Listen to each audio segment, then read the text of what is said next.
देखो आज आम नवरंगपुर जिला तरफ जिला स्तरीय मेधावी छात्र छात्री संवर्धना समारोह अनुष्ठित होती। आज जो माने मेधावी छात्र छात्री मान जो माने एचएससी एग्जाम रे जो माने भल परसेंटेज रखी जो माने उत्तीर्ण होती को आज आम संबर्धित करिछु। निश्चय आम आज गौरवान्वित मन करुछु जेहेतु नवरंगपुर जिले में आज E1 रे भी आज आम प्राय गत वर्ष 5 जन थे ए वर्ष आम 9 जन आम छात्र छात्री मान भल कर रे भी गत वर्ष तुलन में बहुत अधिका ए वर्ष आम पिला आज से पिला आम आज संबर्धित करिछे। निश्चय पिला प्रेरित करिवो उत्साहित करिवो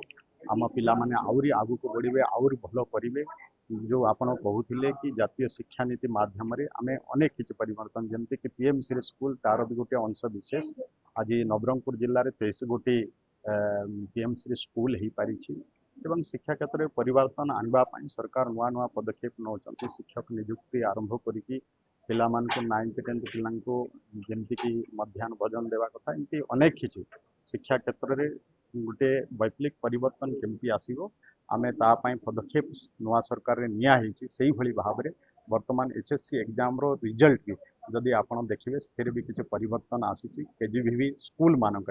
प्राय 100% रिजल्ट होती गत वर्ष तुलन में ए वर्ष बहुत भल रिजल्ट होती। गत दिन मानक जदि देखा आम नवरंगपुर जिले में 24 नंबर थिलु तापर 23 नंबर रे आज 12 नंबर को पहुंचीचु। मत आशा अच्छे आमर समस्त शिक्षक शिक्षयित्री एवं जिला शिक्षा अधिकारी ठू आरंभ कर अन्य अधिकारी मान समस्त प्रयास रे आज आम आग को बढ़ीचे एवं आगामी दिन रे निश्चय आम आउ नवरंगपुर जिला पछुआ जिला अनुसार रहिबो नहीं। नवरंगपुर जिले में प्रतिभार अभाव नहीं एवं ओडिशा रे मध्य सरकार आसला पर आम समस्त क्षेत्र में गाइड करने जो सुविधा देवा जो नवरंगपुर जिला जमी मोर नवरंगपुर जिला गत दिन में 24 नंबर 23 नंबर ये आम 12 नंबर दृष्टिहीन भौणी मैंने सुंदर कर सहित 97% अधिक जो विभिन्न सरकारी स्कूल 91% रखी।